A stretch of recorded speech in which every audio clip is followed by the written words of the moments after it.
consolation? Non! Qui a besoin de la consolation? C'est cette personne qui est abandonné, qui ne sait pas là où mettre sa tête. Quand il est 17h, il commence à pleurer. Mais je vais aller dormir où? Je n'ai pas de maison, je n'ai pas de parents, je suis abandonné à moi seul. Alors je vais aller passer la nuit où? Et c'est là où le consolateur, quand les choses ne vont pas, c'est là où le consolateur rentre en scène.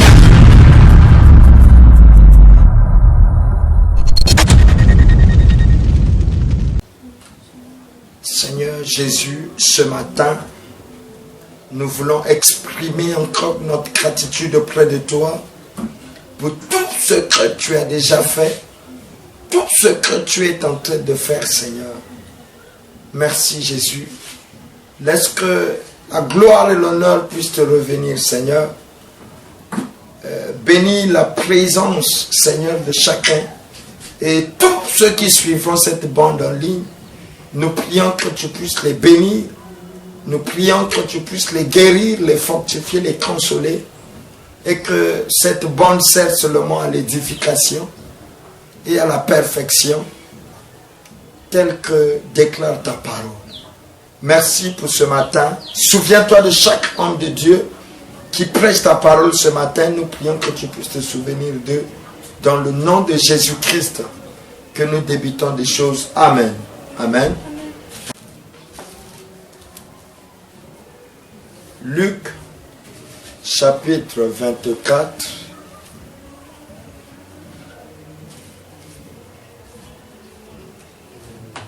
Le verset 40. On va prendre à partir du verset 40. Nous allons lire. Et en disant cela, il leur montra ses mains et ses pieds. Comme dans leur joie, ils ne croyaient point encore et qu'ils étaient dans l'étonnement. Il leur dit, avez-vous ici quelque chose à manger? Ils lui présentèrent du poisson rôti et un rayon de miel. Il en prit et il en mangea devant eux.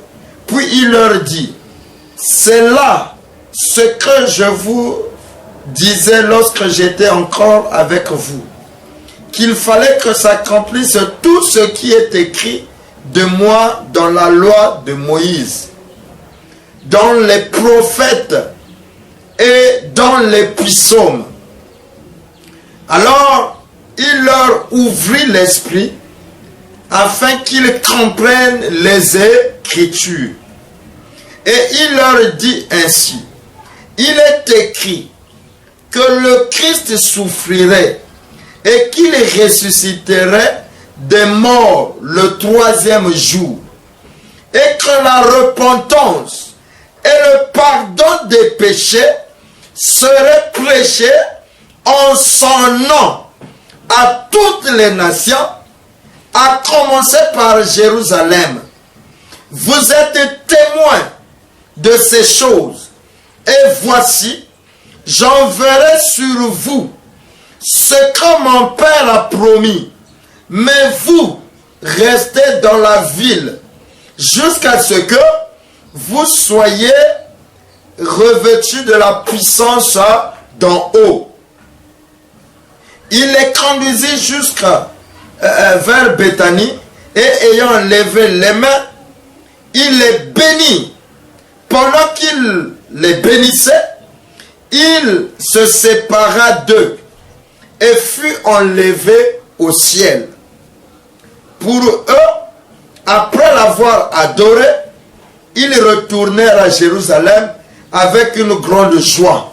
Et ils étaient continuellement dans le temple, louant et bénissant Dieu. Seigneur Jésus, une portion de l'écriture vient encore d'être lue.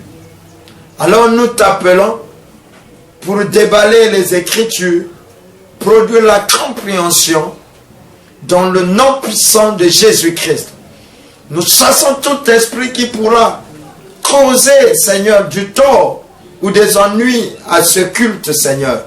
Nous prions que toute une bataillon des anges soit ici et que, Père, cette parole puisse nous bénir ce matin dans le nom de Jésus-Christ que nous avons ainsi prié et demandé. Amen. Amen. On peut acclamer le Seigneur ce matin. Amen. On va s'asseoir. Que Dieu vous bénisse. Amen. Il faut toujours être content dans la maison de Dieu.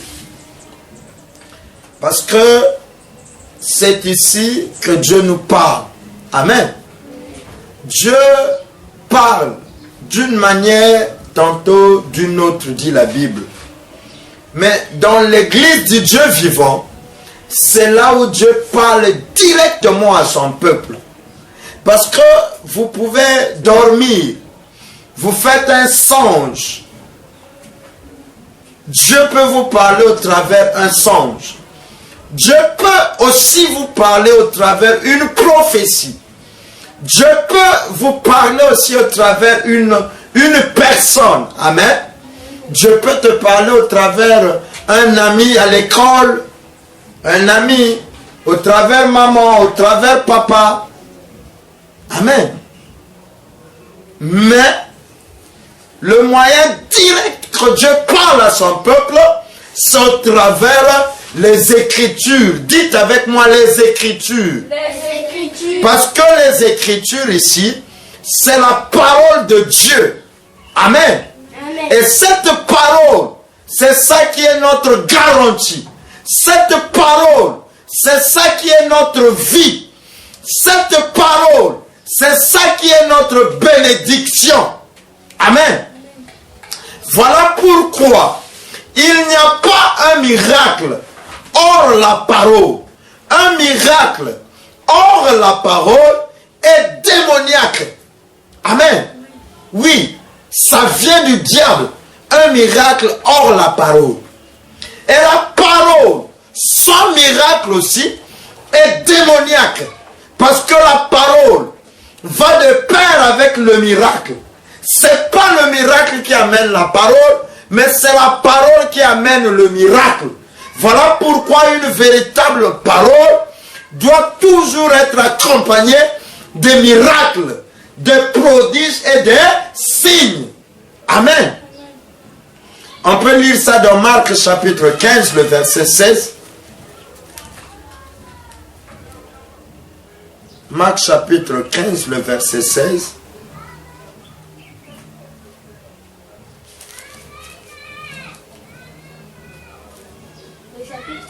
Oui, Marc.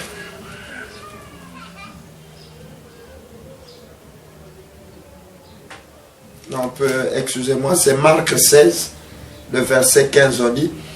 Puis il leur dit, allez par tout le monde et prêchez la bonne nouvelle à toute la création. Celui qui croira et qui sera baptisé sera sauvé. Mais celui qui ne croira pas sera condamné. Il dit, voici les miracles qui accompagneront ceux qui auront cru. En mon nom, ils chasseront les démons. Ils parleront de nouvelles langues. Amen. Il dit, ils parleront de nouvelles langues. Donc la parole de Dieu est toujours, doit être toujours accompagnée de la puissance. La puissance d'en haut. Amen. Amen. La puissance d'en haut. Donc la parole de Dieu doit toujours être accompagnée de la puissance d'en haut. Alors, d'où vient cette puissance? Amen. C'est pas la puissance du diable ici. Amen. C'est la puissance d'en haut qui est la puissance de Dieu. Dans Actes chapitre 2, que nous sommes en train de parler ici, depuis très longtemps,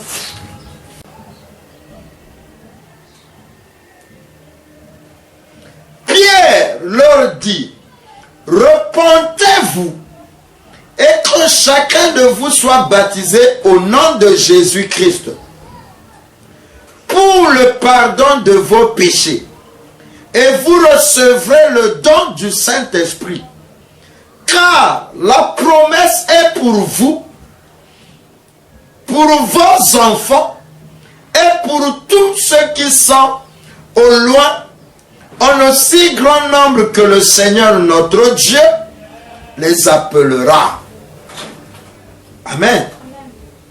Donc, nous avons dit que le Saint-Esprit, c'est une promesse. Amen. C'est ce que nous avons dit.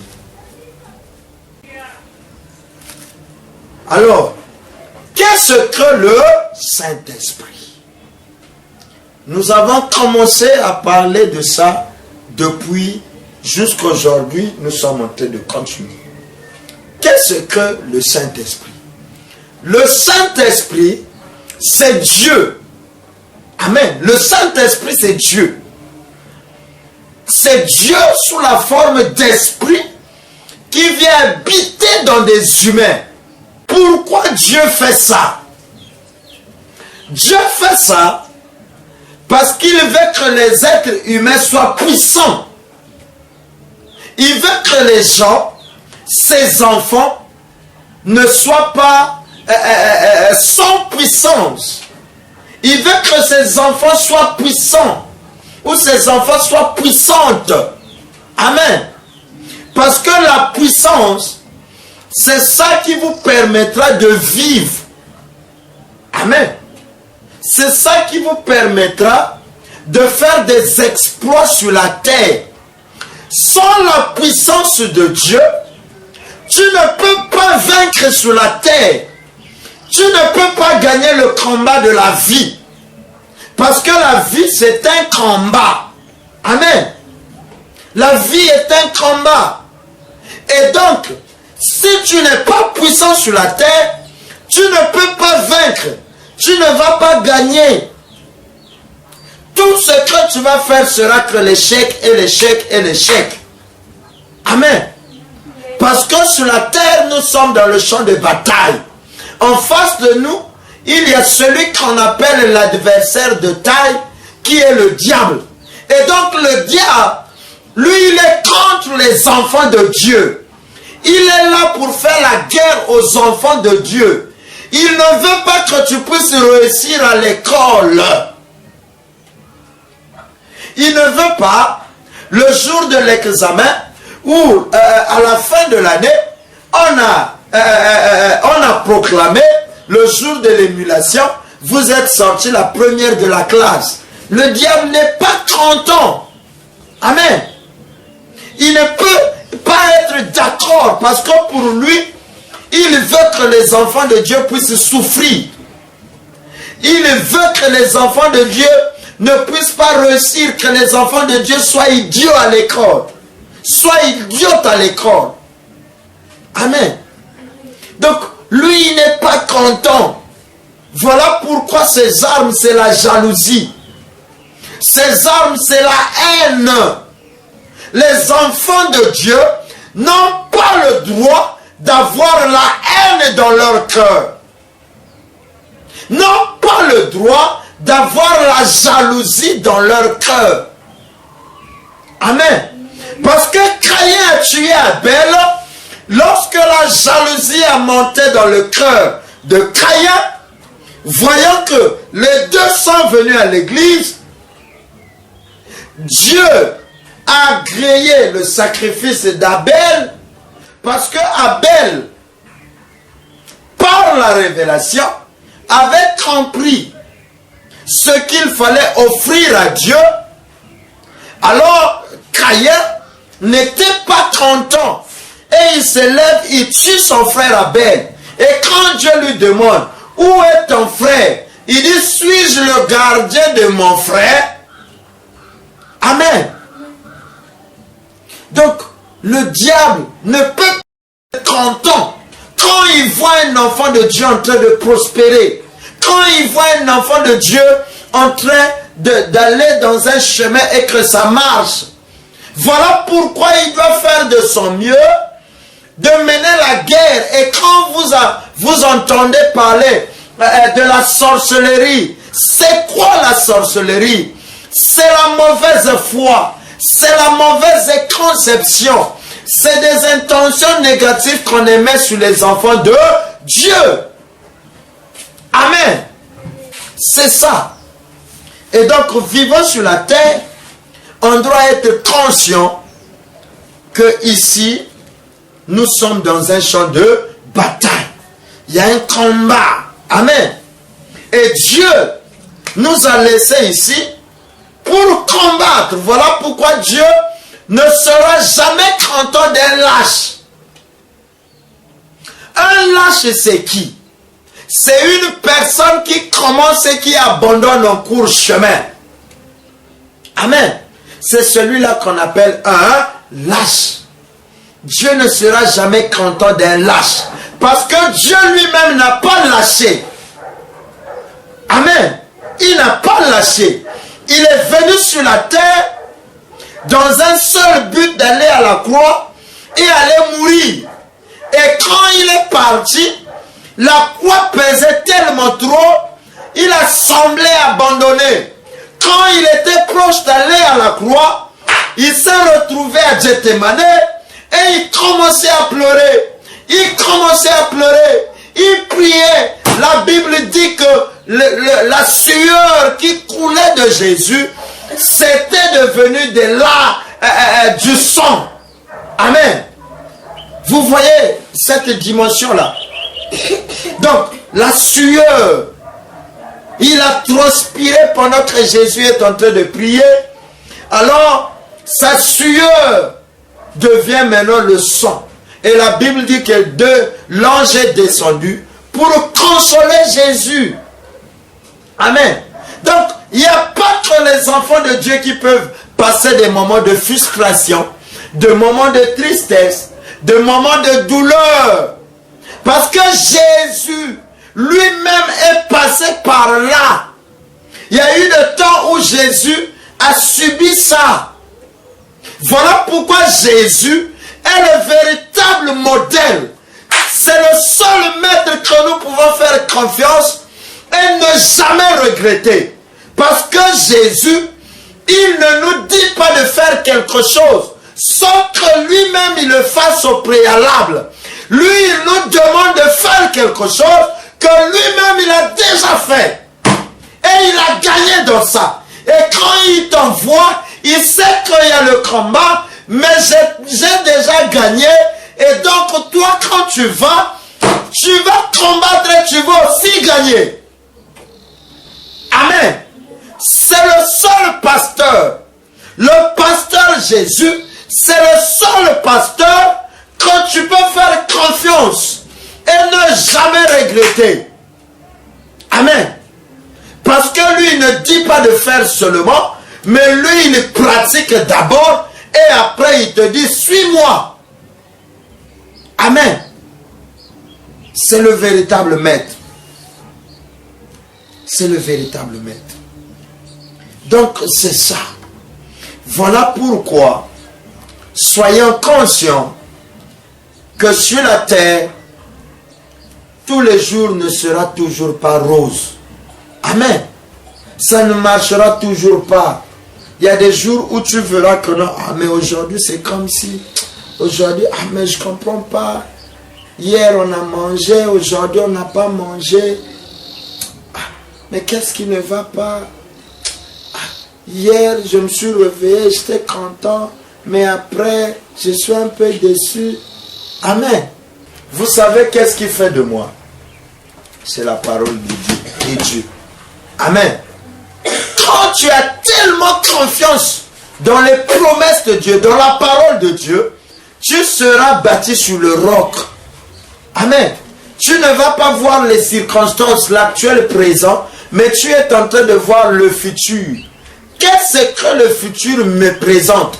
Parce que dans le futur, c'est là où il y a des choses que Dieu a déjà programmées. Amen.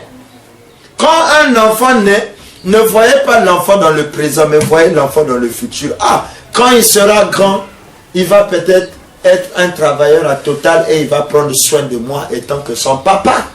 Amen. Mais si tu regardes l'enfant, parce que tu vois l'enfant est encore bébé, mais un bébé va te faire quoi? Amen. Est-ce qu'un bébé tu peux l'envoyer pour aller laver les assiettes? Le bébé c'est la bénédiction de Dieu. Amen. Donc un bébé c'est la bénédiction de Dieu. Et on ne jette pas un bébé parce que on croit que le bébé là a un futur. Amen. Donc quand une maman a donné au monde un bébé, le bébé va casser les choses, va faire ceci. La maman ne regarde pas là-bas. Il voit le futur de l'enfant. C'est comme ça la vie. Quand tu vis, ne vois pas le présent, mais vois le futur. Qu'est-ce que le futur t'attend? Qu'est-ce que le futur te réserve? Et quand tu vas regarder le futur, même si le présent ici tu es malade, ça ne te fera rien. Amen. Voilà pourquoi je suis en train de vous amener à grandir dans la vision, à comprendre que moi je ne vois pas le présent, mais je vois le futur. Qu'est-ce que le futur me réserve? C'est que je sais que le futur me réserve une grande église construite en marbre avec des lumières. Derrière, il y aura des choses, un logo bien là, un ministère bien assis. C'est ça que je suis en train de voir. Et quand je vois ça, je suis content. Je me dis que ça, c'est encore un bébé. Amen. Et donc un bébé, je ne dois pas dire à un bébé que le bébé lave-moi les assiettes, le bébé fait ceci. Non, je vois dans le futur. Amen. Luc 24, nous avons lu ici.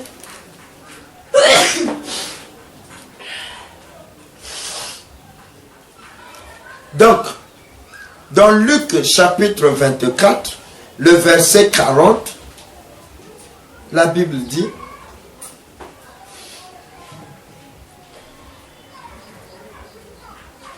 ceci. Et en disant cela, il leur montra ses mains et ses pieds. Amen. Donc, Jésus montre à ses disciples ses mains et ses pieds. Pourquoi? Parce que Jésus a dit ceci, au verset 38, il dit, mais il leur dit, pourquoi êtes-vous troublés et pourquoi pareille pensée s'élève-t-elle dans vos cœurs? Voyez mes mains et mes pieds, c'est bien moi. Touchez-moi et voyez. Un esprit n'a ni chair ni os, comme vous voyez que j'ai. Amen. Jésus est mort. Le troisième jour, Jésus est ressuscité. Alors, quand Jésus est ressuscité, les femmes sont allées voir le corps de Jésus pour embaumer le corps. Parce que Jésus était dans les grottes. À cette époque-là, il n'y avait pas de cimetière. Donc, c'est des endroits et on prend le corps en main. Et quand les femmes sont venues, ils n'ont pas vu Jésus. Et l'ange descendit aux femmes, pourquoi cherchez-vous parmi les morts celui qui est vivant? Alors les femmes ont couru. Ils sont allés tout droit vers les disciples. Et ils ont dit aux disciples que Jésus n'est plus dans la tombe. Il est ressuscité. Alors les disciples ont dit, non. Nous, on ne peut pas croire le témoignage des femmes. Nous-mêmes, on doit aller pour aller écouter, pour aller vérifier si réellement Jésus-Christ est ressuscité. Et quand ils sont venus, exactement, Jésus-Christ n'était pas dans la tombe. Amen.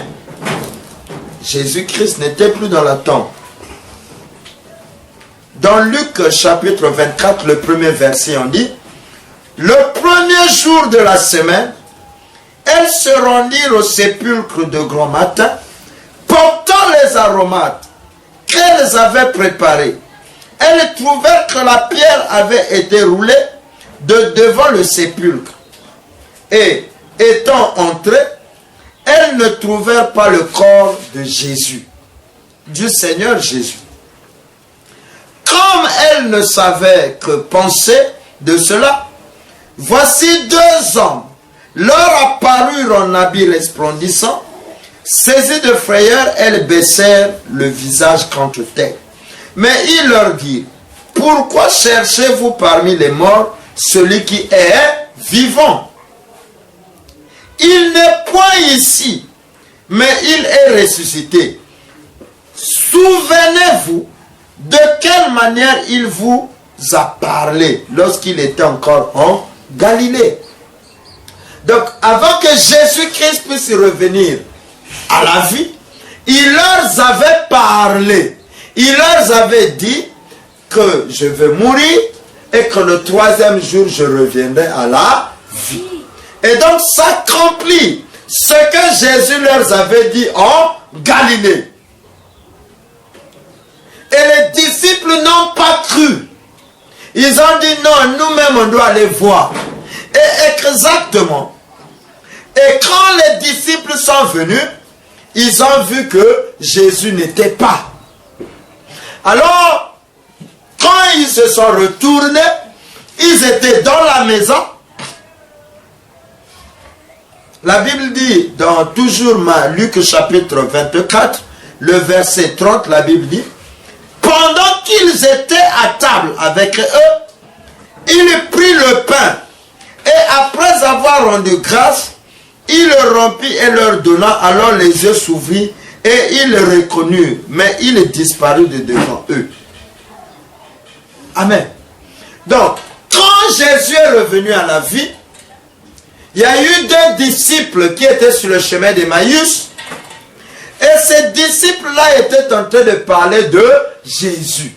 Ils ont dit, oh, mais nous on venait pour voir Jésus, notre dernier espoir. Mais comment Jésus, il est mort? Ils étaient déçus. Alors ils se sont dit, ah donc repartons pour nous. Et quand ils étaient en train de repartir, Jésus apparaît à côté de ces disciples-là. Et Jésus commençait à parler avec eux. Jésus commençait à parler avec eux. Et après, quand ils arrivent au temps du soir, au coucher du soleil, dans le verset 29, on dit, mais il le pressait en disant, reste avec nous, car le soir approche, le jour est sur son déclin, et il entra pour rester avec eux. Jésus allait passer.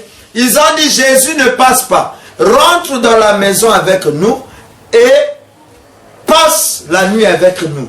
Et c'est là où Jésus commence à briser le pain. La Bible dit que leurs écailles sont ouverts. Et ils ont compris que celui qui parlait avec eux en chemin, c'était Jésus. Vous voyez que Jésus peut marcher avec toi, mais tu ne te rends pas compte que Jésus marche avec toi. Amen. C'est comme ça. Jésus peut marcher avec vous. Bon, dites avec moi. Amen. La meilleure frustration, c'est quand Jésus ne marche plus avec toi. Quand Jésus ne marche plus avec toi, c'est ça qu'on appelle la meilleure frustration. Mais si les hommes ne marchent plus avec toi, ce n'est pas la meilleure frustration, mais c'est une frustration. Amen. C'est une frustration, mais ce n'est pas la meilleure frustration. Parce que cette frustration-là est pour un temps, parce que Jésus est le consolateur. Pourquoi ce matin, nous allons dire, le Saint-Esprit, c'est le consolateur. Amen. Le Saint-Esprit est le consolateur. Et que fait un consolateur? Un consolateur, c'est celui qui console. À quel moment on console une personne? Alléluia. Oh, je commence à me sentir bien. À quel moment on console une personne? Est-ce qu'une personne qui est en train de manger, qui est en train de célébrer son anniversaire, on peut venir le consoler? Non. Est-ce qu'une personne qui est en train de manger, qui est en train de boire, qui est en train de danser, on peut venir le consoler? Est-ce qu'une personne qui n'a pas de problème et que tout marche dans sa vie et que tout est bien, est-ce qu'il a besoin de la consolation? Non. Non! Mais qui a besoin de la consolation? C'est cette personne qui est abandonnée. C'est cette personne qui ne sait pas là où mettre sa tête. Il ne connaît pas. Quand il est 17 h, il commence à pleurer. Mais je vais aller dormir où? Je n'ai pas de maison. Je n'ai pas de parents. Je n'ai pas de famille. Je suis abandonné à moi seul. Alors je vais aller passer la nuit où? Voilà la personne qui a besoin de la consolation. Voilà la personne qui a besoin que Jésus le console. Amen. Oui. Pourquoi Jésus a dit ça?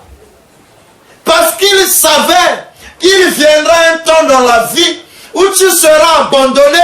Il viendra un temps dans la vie où ton mari va t'abandonner, ton père va t'abandonner, toute la famille va te rejeter. Tu deviendras un homme fou. Pourquoi? Parce que tu as accepté Jésus, alors ça devient une guerre. Parce que tu as accepté le chemin de la croix, tout le monde commence à te trouver, non, celui-là, c'est infini. Amen. Amen. Et c'est là où le consolateur rentre en scène. Le consolateur rentre en scène quand les choses ne vont pas. C'est là où le consolateur rentre en scène. Mais quand les choses marchent, vous n'avez pas besoin du consolateur. Amen. Amen. Voilà pourquoi le message de ce matin, c'est qu'est-ce que le Saint-Esprit. Et nous disons ce matin que le Saint-Esprit, c'est le consolateur. Amen. Le Saint-Esprit, c'est le consolateur. Et comme il est le consolateur, ça veut dire, Dieu ne peut pas prendre la position du consolateur s'il n'y a rien à consoler. Amen. Dieu ne peut pas prendre la position du consolateur s'il n'y a rien à consoler.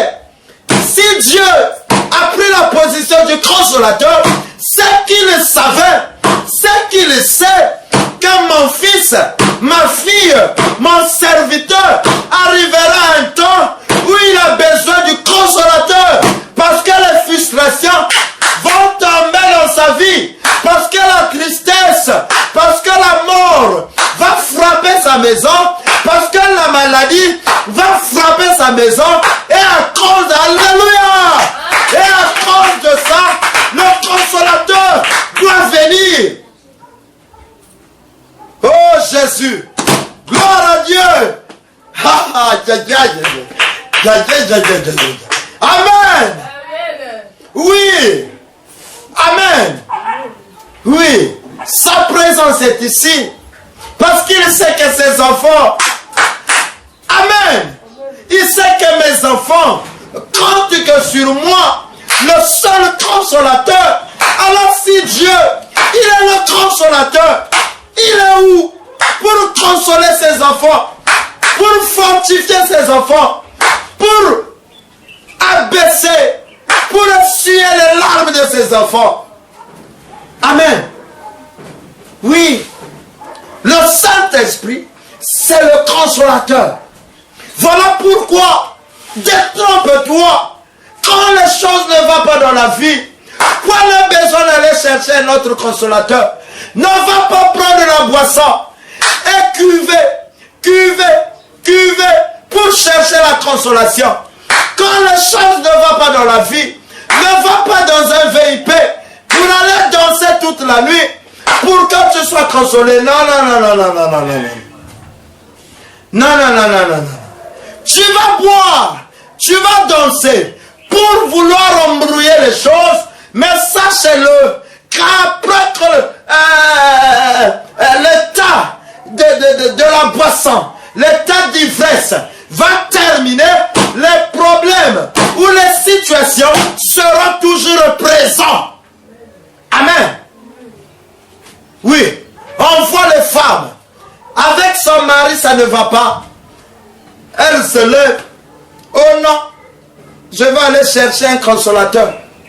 Non, non, le véritable consolateur c'est le Seigneur. C'est lui qui a dit c'est moi le consolateur. Il a dit je vous enverrai le Saint-Esprit. Amen. Il dit le consolateur viendra. Et le consolateur là c'est le Saint-Esprit. Et donc quand tu as le Saint-Esprit, tu as un consolateur. Donc quand les choses ne vont pas, le Saint-Esprit qui est le consolateur, c'est lui qui va te consoler. La bière ne peut pas consoler une personne. Jamais. Donc, être un enfant de Dieu ne veut pas dire que tu n'auras pas de problème. Ne veut pas dire que tu n'auras pas de frustration. Ne veut pas dire que tu seras accepté par tout le monde. Non. Être un enfant de Dieu ne veut pas dire que les amis à l'école doivent t'aimer. Comme je suis un enfant de Dieu, moi je vais à l'église, tous les amis doivent m'aimer. Au contraire, les enfants de Dieu ne sont toujours pas bien accueillis. Parce que Jésus a dit, si on a fait ça au bois vert, à vous, au bois sec, à vous on fera quoi? Amen. Amen. Oui. Ah donc, comme je suis un enfant de Dieu, tout le monde doit m'aimer. Toute la famille doit m'aimer. Partout on doit m'aimer. Tout ce que je dois faire doit réussir. Non. Non. Amen.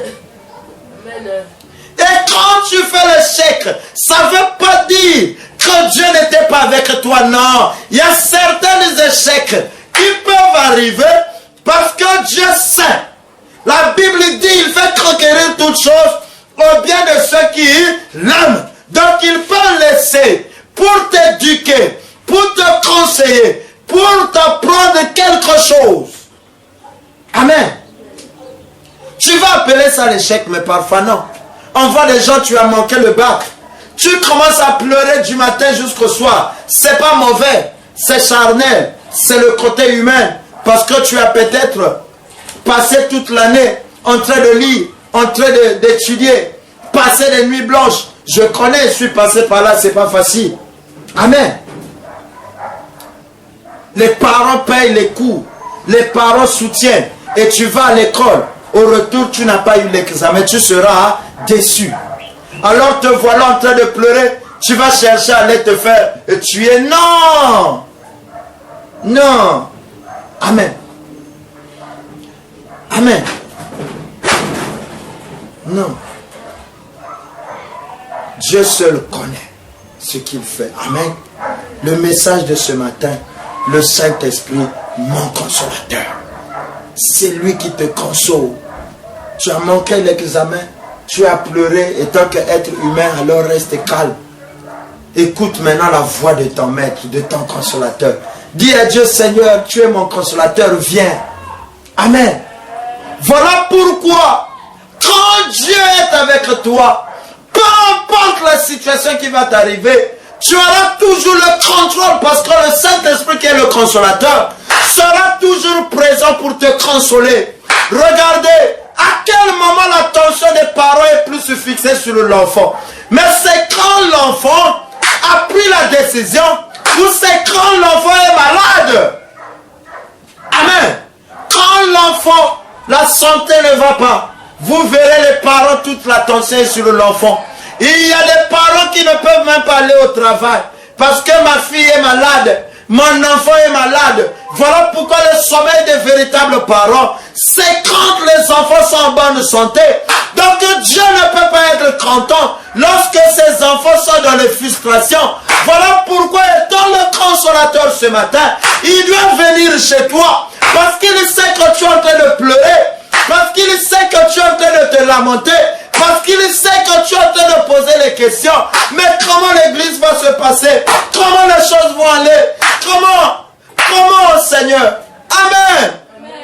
Et c'est lui le consolateur. C'est lui le consolateur. Je me sens bien. Parce que tout à l'heure, il m'a parlé. Il m'a dit, Seigneur, je suis ton consolateur. Moi, le Saint-Esprit, pourquoi tu veux t'inquiéter? Amen. Amen. Oui, je vous dis, je mène un combat. Et le combat là, Jésus-Christ a déjà vaincu. Et moi aussi, je vais vaincre. Amen. C'est le diable. Il se lève d'une manière ou d'une autre. Il passe par là. Il passe par là. Mais le Seigneur Jésus-Christ, notre consolateur, il le savait que tout ça, ça viendra pour que moi, le consolateur, que je sois à ma place.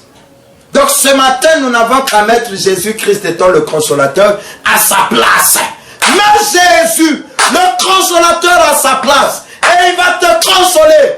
Il va te fortifier. Il va te donner le courage.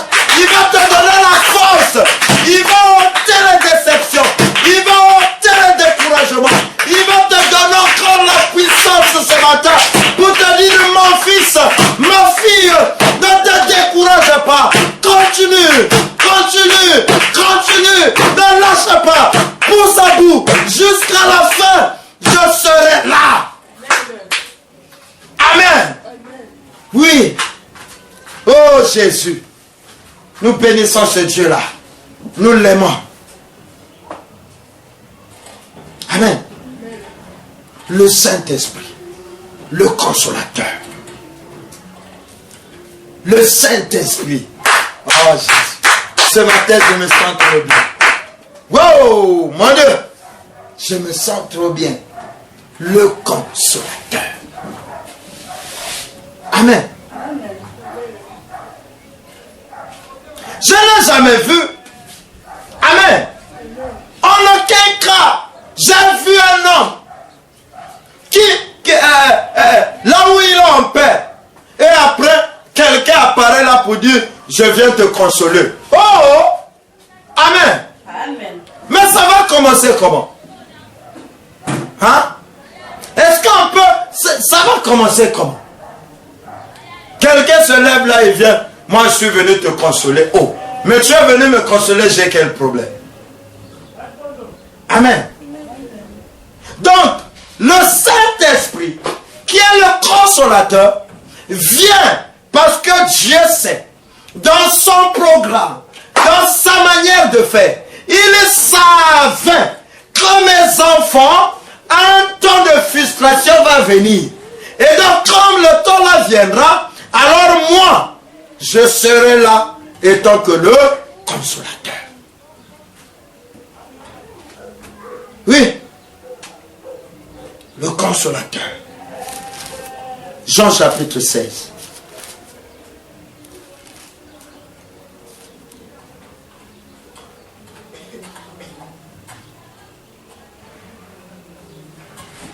Écoutez ce qu'il dit dans Jean 14, le verset 17. On peut prendre le verset 16. Il dit, et moi, je prierai le Père, et il vous donnera un autre consolateur. Alléluia! Oh mon Dieu! Mon Dieu! Il dit, moi, je prierai le Père, et il vous donnera un autre consolateur, afin qu'il demeure éternellement avec vous. Amen. Demeurer éternellement, c'est pas 2 jours, c'est pas 3 jours, c'est pas 4 jours. Voilà pourquoi nos relations, on peut être bien aujourd'hui. Oh, ça c'est ma copine. Ça c'est ma meilleure copine. Ça c'est ma meilleure copine. Elle est tout pour moi. Elle est tout pour moi. La même copine que tu as dit c'est ma meilleure copine. C'est encore elle qui va aller te critiquer. Elle pense que c'est quoi? C'est elle qui s'habille mieux que les autres. De toute façon, elle est orgueilleuse. Amen. Pourquoi? Peut-être que toi, tu dors dans une maison climatisée et l'autre ne dort pas dans une maison climatisée. Alors la jalousie a monté dans le cœur, elle commence à l'exprimer par les paroles comme ça là. Amen. Amen. Et demain après demain, ce n'est plus ça. Que toi et moi c'est fini. Amen. Il y a même de ces gens. On s'est levé là. On a dit chérie, moi c'est toi. Tu es mon cœur, moi, ton cœur, toi et moi. Ensemble éternellement jusqu'à la mort. Ok. Ils sont venus devant le maire de la ville. Ils ont dit, le maire, voici l'os de mes os, chair de ma chair. C'est elle, mon cœur. Les gens crient, est-ce que tu l'aimes? Je la prends. On a donné des poèmes. Demain après demain. Amen. Amen. Ça ne tient plus. Ce n'est plus comme ça, la chérie, c'est pas toi. Amen. Mais ici, là, le consolateur, quand le Père envoie, celui-là demeure avec toi éternellement. Il ne t'abandonnera pas. Voilà pourquoi le Saint-Esprit, ce matin, je veux que chacun puisse comprendre que le Saint-Esprit, c'est le consolateur. Amen. On ne trouvera pas une autre consolation ailleurs si ce n'est que dans le Saint-Esprit. C'est pas moi, c'est la parole. Amen. C'est la parole. C'est la parole. Tu vas te dire non, moi comme j'ai mes parents, j'ai des problèmes, je me lève ici là, je vais aller d'abord quelque part là-bas, aller vivre en France chez mes parents pour que je sois consolé. Ça sera pour un temps. C'est pas une consolation éternelle. La consolation éternelle vient que de Dieu. Vient que de la parole. Amen. C'est pas éternellement. C'est pour un temps. Mais la vraie consolation. Voilà pourquoi quand les gens disent au regret éternel. Il n'y a pas de regret éternel. Amen. Parce que la terre va passer. Et qu'il n'y a pas aussi de l'enfer éternel. L'enfer est créé pour Satan et tous ses démons. Et quand Dieu crée ça, c'est pour mettre Satan et tous ses démons. Et il va le brûler. Et quand il va brûler, nous les enfants de Dieu, on reviendra encore pour vivre ce qu'on appelle les milléniums. Pour vivre un temps de gaieté. Un temps de joie. Amen.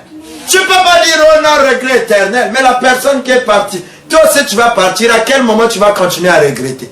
Et regardez les gens qui disent regret éternel. Quand la personne meurt à l'hôpital à Cissé, c'est pas mauvais. C'est bien. Vous pleurez pour votre frère. Quand les gens arrivent à la maison, le premier jour, le deuxième jour, on commence à pleurer que le soir. Quand la nuit tombe, le matin commence à arriver, vous entendez les mamans pleurer. Là, ils vont pleurer. Amen. Troisième jour, quatrième jour, les pleurs sont partis. On va encore pleurer le dernier jour.